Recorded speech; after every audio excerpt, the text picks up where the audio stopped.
അസ്സലാമു അലൈക്കും വറഹ്മത്തുള്ളാഹി. മുസ്ലിം സമുദായത്തിലെ മതപരമായ വിഷയങ്ങളൊക്കെ അധികരിച്ചുകൊണ്ട് പ്രസംഗങ്ങളും വയലുകളും പ്രഭാഷണങ്ങളും ഒക്കെ നടക്കുന്ന ഒരു സന്ദർഭമാണല്ലോ ഇപ്പോൾ.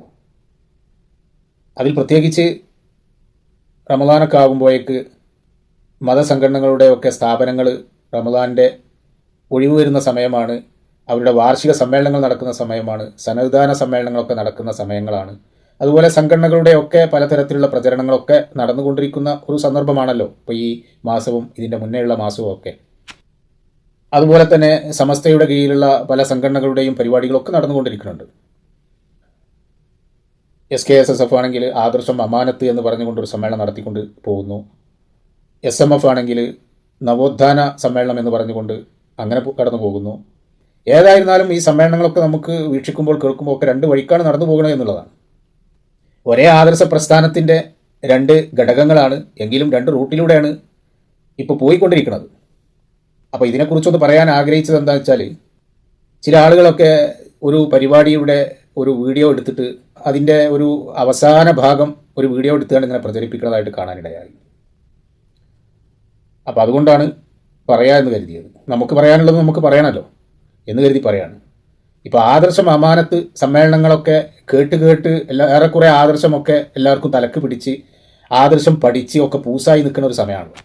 എന്നാൽ അതേ പ്രസ്ഥാനത്തിലെ തന്നെ അതേ വിശ്വാസ ആചാര അനുഷ്ഠാനങ്ങളൊക്കെ പറയുകയും പ്രവർത്തിക്കുകയും ചെയ്യുന്ന ഉസ്താദുമാർ, നേതാക്കൾ, അവരൊക്കെ പ്രസംഗിക്കുന്ന സ്ഥലം, ആ സദസ്സ്, അതൊക്കെ തിരഞ്ഞു നടന്നുകൊണ്ട് ആ പ്രസംഗത്തിൻ്റെ വേദിയുടെ വലിപ്പം, ആ സ്റ്റേജിൻ്റെ വലിപ്പം, സ്റ്റേജിൽ വന്നവരാര് വരാത്തവർ ആര്, മുമ്പിലെ വരിയിലിരിക്കുന്നവരാര് പിന്നിലെ വരിയിലിരിക്കുന്നവരാര്, ഇനി ഒരാൾ പിന്നിലിരിക്കുകയാണെങ്കിൽ എന്താണ് അയാളെ പിന്നിലാക്കിയത്,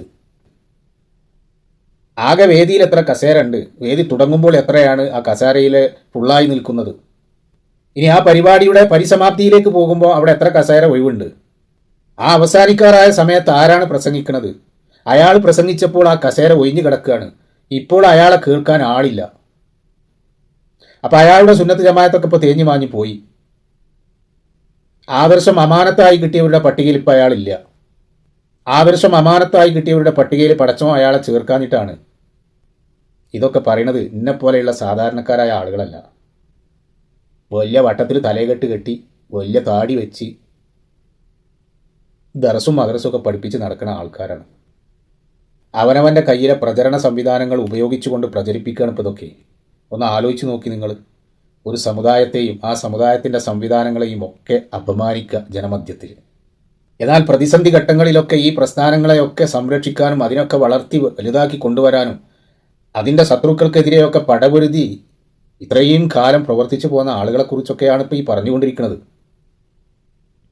പിന്നിപ്പോൾ നമ്മളെപ്പോലെയുള്ള സാധാരണക്കാരായ ആളുകൾ ഇതൊക്കെ സമുദായം സ്വർഗത്തേക്ക് പോകാനും നരകത്തിൽ നിന്ന് രക്ഷപ്പെടാനും ആണല്ലോ എന്ന് ലജ്ജയോടുകൂടി സമാധാനിക്കാം. ഏതായിരുന്നാലും മറക്ക് പിന്നിൽ നിന്നുകൊണ്ട് അത്തരത്തിൽ ഒഴിഞ്ഞ കസേരയുടെ ഭാഗങ്ങൾ വീഡിയോ ചെയ്ത് പ്രചരിപ്പിക്കുന്ന, കസേരയുടെ എണ്ണം കണക്കാക്കുന്ന കണക്കന്മാർക്ക് കഴിഞ്ഞ SMFൻ്റെ സമ്മേളനത്തിൽ വെച്ചുകൊണ്ട് നാസർ ഫൈസി കൂടത്തായി പറഞ്ഞ ഒരു കാര്യം കൂടി കേട്ടുകൊണ്ട് ഈ വീഡിയോ അവസാനിപ്പിക്കാം.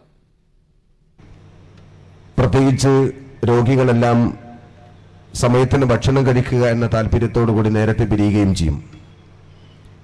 അതൊരു സ്വാഭാവികത മാത്രമാണ്. അതുകൊണ്ട് കുറേ കസേരകൾ ഒഴിഞ്ഞു നിൽക്കുന്നുണ്ട്. അത് ഫോട്ടോ എടുത്ത് സോഷ്യൽ മീഡിയയിൽ പ്രചരിപ്പിക്കാൻ താല്പര്യമുള്ളവർക്ക് അവസരമാണ്, അത് ഉപയോഗപ്പെടുത്താം എന്നുകൂടി സൂചിപ്പിക്കുകയാണ്.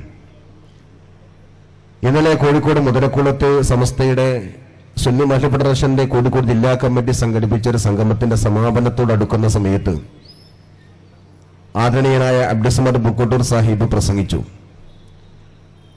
ആ പ്രസംഗ സമയത്ത് അദ്ദേഹത്തിന്റെ മുമ്പിലുണ്ടായിരുന്ന കസേരകൾ കുറച്ച് ഒഴിഞ്ഞാണ്. സ്വാഭാവികമായി അവിടെയും വൈകുന്നേരം 5 മണിയോടുകൂടി ആരംഭിച്ച പരിപാടിയും 9 മണിക്ക് അദ്ദേഹത്തിന്റെ പ്രഭാഷണവുമായതുകൊണ്ട് തന്നെ സദസ് അവസാന സമയത്തേക്കൊന്ന് ഒഴിയും. അത് സഹജമാണ്, സ്വാഭാവികമാണ്, സർവ്വസാധാരണയാണ്. പക്ഷെ അത് മാത്രം സോഷ്യൽ മീഡിയയിൽ പകർത്താൻ വേണ്ടി ക്യാമറയും എടുത്തിറങ്ങുന്നവർ എന്താണ് ഈ സമൂഹത്തിൽ നൽകുന്ന സംഭാവന എന്ന് അവർ വിശദീകരിച്ചാൽ തിരക്കേടില്ല. ഇതാണോ സംഘടനാ പ്രവർത്തനം? ഇതാണോ അഹ്ലുസുന്നത്ത് വൽ ജമാഅത്ത്? ഇതാണോ സമസ്ത നമ്മെ നാളിതുവരെ പഠിപ്പിച്ചത്? അതാണെങ്കിൽ നമ്മളും നമ്മിൽ നിന്ന് പുറത്താക്കപ്പെട്ടവരും തമ്മിൽ ഒരു വ്യത്യാസവുമില്ല, നിങ്ങൾക്ക് അവരോടൊപ്പം ചേരാവുന്നതാണ് എന്ന് സാന്ദർഭികമായി ഞാൻ സൂചിപ്പിക്കുകയാണ്.